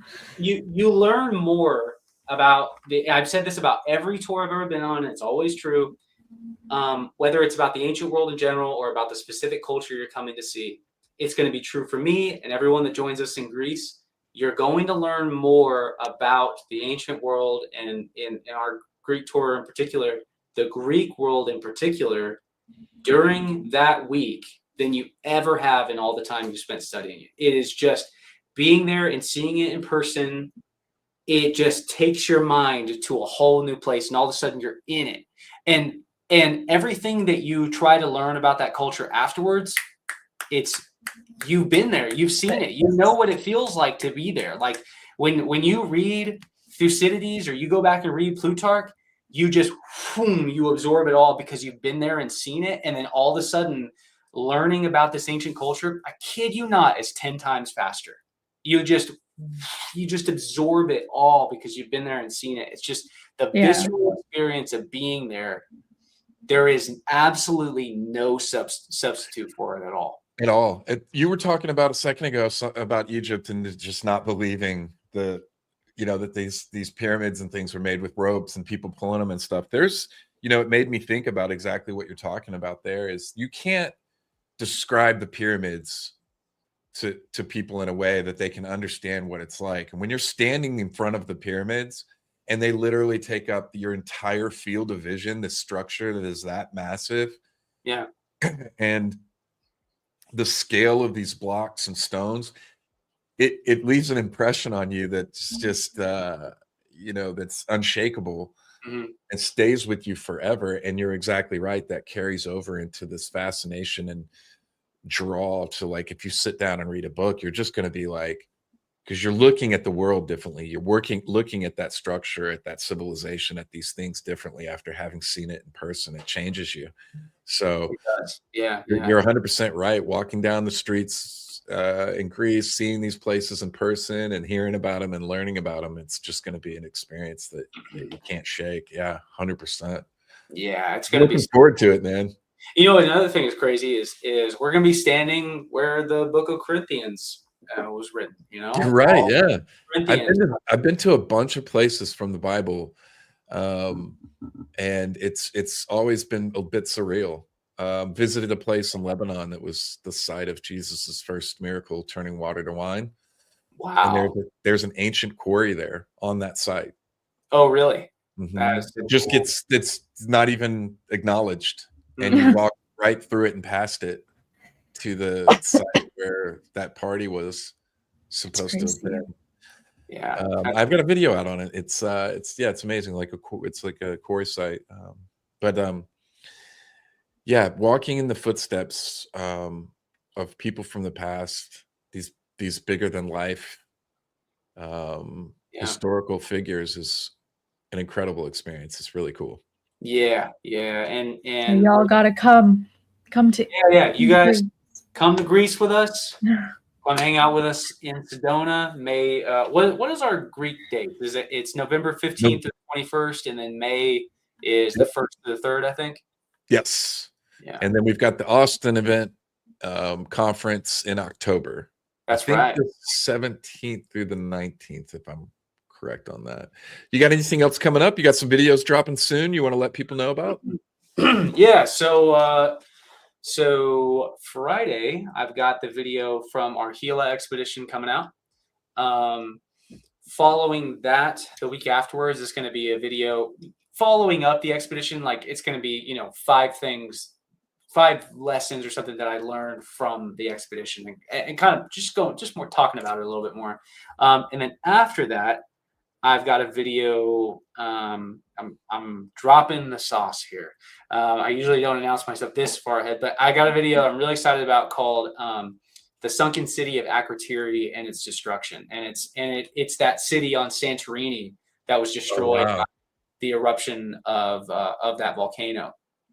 And then so that's kind of setting up all these videos I'm going to do about Greece and the like Minoan Atlantis.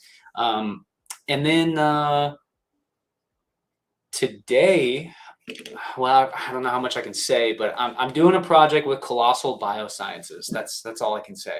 If you guys are familiar with Colossal, they are the de-extinction and preservation company. So they've got these handful of key extinct species that they have been able to acquire. I'm sorry, my brain is. Gosh, what is it? They're able to acquire genetic material. Good Lord, genetic material. Yeah, DNA, genetic material, and so they're going to try to resurrect these extinct species. And then with and then the preservation aspect is something that they're big on as well. But most people don't realize that that's what they do. Is so for key species that are close to extinction, they get genetic material and they hold on to it for safekeeping in case the species goes extinct. They're going to recreate it and then put it back. And so really, really cool. Now, I'm no wildlife biologist, anything like that. But I am a historian, and I'm very interested in extinct species when it intersects with human history. And so Colossal doesn't have a historian. So that's all I'll say. So really, really cool. No doubt, dude. I'm very excited about that. So I'm working with them on that. And then gosh, yeah. And looks like you got another big year lining up. We've got all of your information in the description for the video. So if you guys are watching on our channel or one of these, because we're dual streaming all over, make sure you guys go down there, follow Luke on his socials and his channel. You can join him and see you speak in person in Sedona or come with us to Greece. Yeah. Man, I can't. Come to both. Come to both. Yeah. Come. The Minoan Atlantis, that might be what I do. I'm gonna get so much flack from academics. Just as long as you're prepared. Just putting the word Atlantis in anything is setting you like it's like painting a giant target here. Yeah. And if I do that, oh man, because there's so many like Greek historians are so uppity, right? Because it's get that smoke. Get that smoke, dude. Yeah. So we'll see. They're boring. Yeah, I think that's what I'm gonna do. I think it's gonna be really fun. I think it's gonna be really fun. And I hope that at the end of the presentation, a lot of people are like, wow, like that all of a sudden, like, you have this mountain of evidence that really makes like sense. You can't deny it, it's there.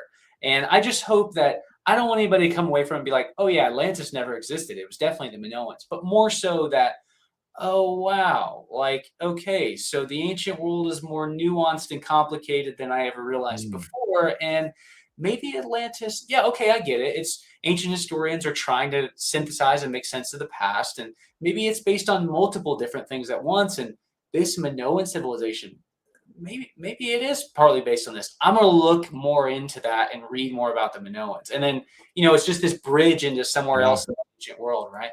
So that's what it's just opening a door for people. Yeah. And Yeah, I'm a huge believer that all ideas should be explored. yeah. So there shouldn't be this, you talking about Atlantis doesn't inhibit anybody else's work on Atlantis or whatever else or any other ideas. So Yeah, and you know, Matt Bell, it's been a while since he and I chatted, but every time we got together, we've always agreed that what I think of Atlantis, and he agrees with me, is it's actually kind of an umbrella term for the lost ancient world and all the mysteries that encompass it and things that like boggle your mind about the ancient world. It's just an umbrella term for all of that, right? That's the way I interpret it now. It's like you look at the stonework in Peru and you see the magnificence of Machu Picchu, and it's like, how the heck did they do this? You know, that whole feeling is Atlantis, right? And so, and the mysteries are valid. Like it's all valid. yeah. And so, yeah, I totally agree with you. Oh yeah. Well, dude, you've got to come back on again. I'm looking forward to seeing you again. We've met once in person, which was cool. Yes. So I'm looking forward to seeing you again at the conference. And then yeah, I'll be seeing a lot of you this year, actually, it looks like. Heck yeah, yeah. Man, that was a fun day we did at the museum with Gary. That was cool. Yeah. And congratulations on the what's it called? The show or the group? Colossus. And Colossal. Yeah. Colossal. And I'll be waiting expectantly to see how that turns out. That sounds really dope. Yeah, man. I'll tell you more about it okay later. I've got one question for you. Sure. From the chat. From Word of Mouth Guy, thank you. Will Luke be doing a hat giveaway at Sedona? A hat giveaway? Gosh, that would be very expensive. Unfortunately, good hats take like 6 months to make or something crazy. If you go order, do you make hats? No. One of the brims? I'm sorry? Is that what he's asking? Like one of like the Indiana Jones. Yeah, he probably wants me to bring hats along with him or whatever, give them away. If I were giving them away, they would be too cheap. You wouldn't want one. A really good hat is made out of beaver felt, and you've got to go get fitted and sized. And beaver felt has always been expensive, but the fiber, right? Like the fibers are crazy. You want to know something insane? An inch by inch, or I'm sorry, a 1 inch by 1 inch area of your human head has like, is it 150 hairs? It's something like that. Beavers? Probably more than that. 150,000. I think it's 150,000 hairs per square inch on their pelt. So that said, their fur is completely waterproof. So beaver pelt is like the finest pelt that you can get. You can wear, you can just destroy it. And so you want a nice hat that's made out of beaver felt, which is expensive and takes time to acquire. And then it takes time to make because they've got to form the hat. They've got to get it to your right head size, and they've got to steam it and get the shape that you want. It's a whole process. Whole thing. But it's totally worth doing if you guys are really into hats. Go get yourself. Don't spend $100 and get a rabbit felt hat from a store. Go get it custom made for you and wait 6 months. It's going to be so worth it. I didn't mean to give a hat lecture, but I'm very passionate about this. I was never sold on the hats. I might have to try. Yeah, I've never heard this. Here, I got the hat. I'll show you. I just lose my hats. I used to have a nice hat collection. I don't know where any of them are. Everything, my entire wardrobe over the year, including hats, is boiled down to stuff I can just throw in a bag and leave. Yeah, that's a nice hat. So this was made for me by Wild Hats. Shout out Wild Hats. They're awesome. Shouts. So this hat is actually based, I'm spilling the sauce right here. I shouldn't do this.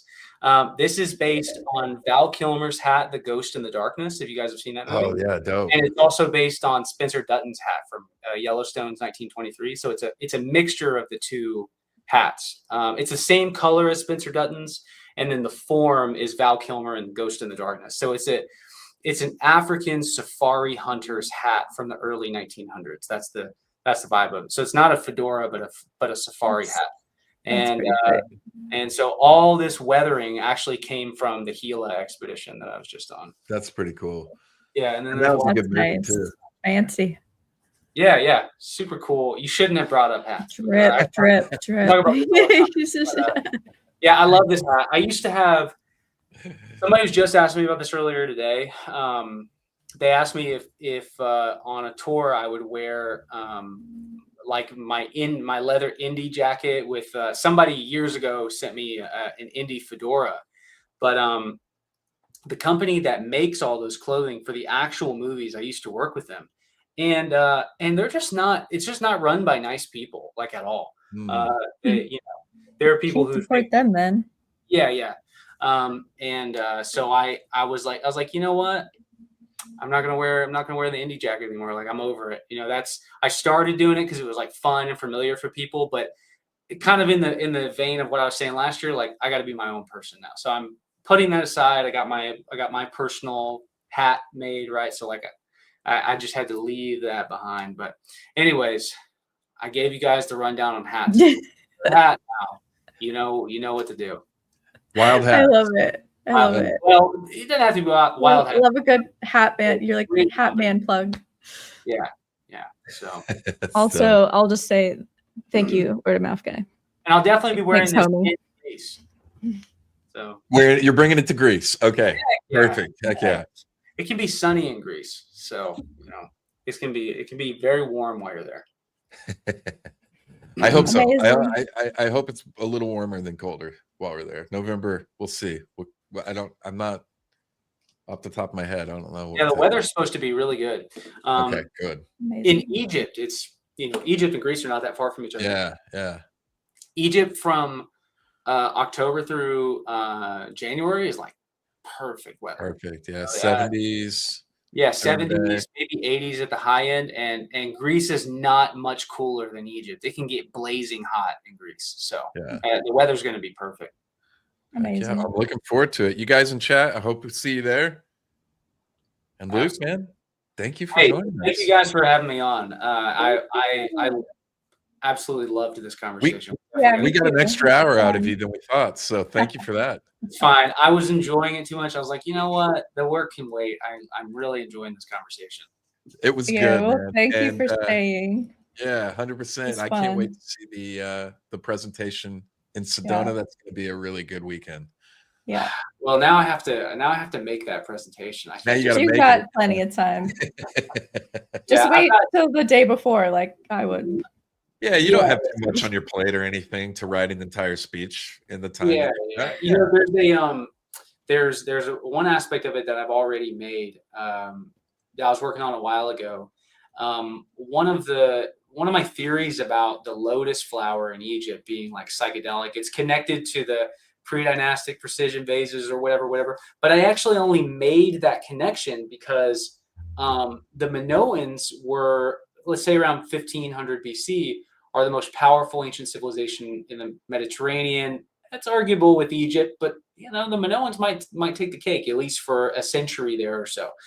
But the Minoans are fascinated by ancient Egypt, not 1500 BC Egypt, but like 3000 BC Egypt. The Minoans are interested in what was going on there. And we know that because we found pre-dynastic vases in the Minoan world. That's crazy. And then we find vases that are made out of stones that are native to Crete, which is the main island that the Minoans exist on in southern Greece. Vases that are made out of like serpentine, the stones that are locally available that are trying to copy the form of the pre-dynastic vases. But Greeks themselves are a little bit more flamboyant, a little bit more, they show more, I guess I should say. Like the Egyptians are very minimalistic, sleek. They're kind of like the Apple Incorporated of the ancient world. Everything's just sleek and minimalistic, right? But the Greeks like to they're very artistic and they constantly like to innovate and change. So they have these bowls that are made out of granite, at which the granite is sourced from Egypt. But on these grinding bowls, they depict blue lotus flower leaves coming out of the bowl. Lotus flowers are only found in Egypt. So the Greeks are depicting what is happening in these bowls, they're grinding up the lotus flower and using it. And you can see like in Homer's Odyssey, which is calling back to the time just after the Minoans, maybe a little bit during the Minoans too, but you have them traveling to the land of the lotus eaters, and the lotus eaters exist on an island in North Africa that was connected to Egypt through Phoenician trade routes that are delivering lotus flowers to this island, and these people are consuming so many lotus flowers that they're becoming like lackadaisical and they don't want to go anywhere, and they're like in this trance or whatever, And so what I think is interesting here is I think the Minoan world is actually showing us that the Egyptian lotus flower that appears all across the Egyptian world is at least mildly psychedelic, right? And the Minoans were fascinated by that and we're showing that. So anyways, that's another, I've made part of the presentation, and I'll probably throw that in it because I think it's pretty cool. But anywho. Yeah, that's cool. Man, I can talk about stuff forever. You got to I'm going to try some lotus I love flowers. it. I have some. You want? Maybe not anymore. What? You got some on my? Yeah, I got some. Ew. Right on my shelf. You make tea out of it. Yeah. Well, this is actually a controversial thing. I swear to God, this is the last thing I'll say, but I have to say this. The Egyptian blue lotus flower from ancient times is extinct. It doesn't exist anymore. I was going to say it's probably very different at this point. Very different. They think that, well, I say very different. It's a 15% difference in the genetics between the modern day lotus flower and the ancient Egyptian lotus flower. It was such a hot commodity that they were picked clean across Egypt. I keep telling people this, and people keep telling me that I'm wrong. They're like, no, I call it such and such. No, they don't exist. The historical sources attest to this. They don't exist in 1500 AD. Yeah. They're gone. There are lotus flowers in Mexico, or blue lotuses like in Mexico and in Japan and other places around the world. And those are your modern day blue lotus flowers, but they don't have the same genetics as the Egyptian lotus. So we don't know for sure. It's more psychoactive properties, probably, potentially. Yeah. Smythe needs to get on that. They've been working on bud They've been trying to find the cure for cancer for the last 20 years. That stuff is so strong. They could maybe work on the lotus flower, get it back.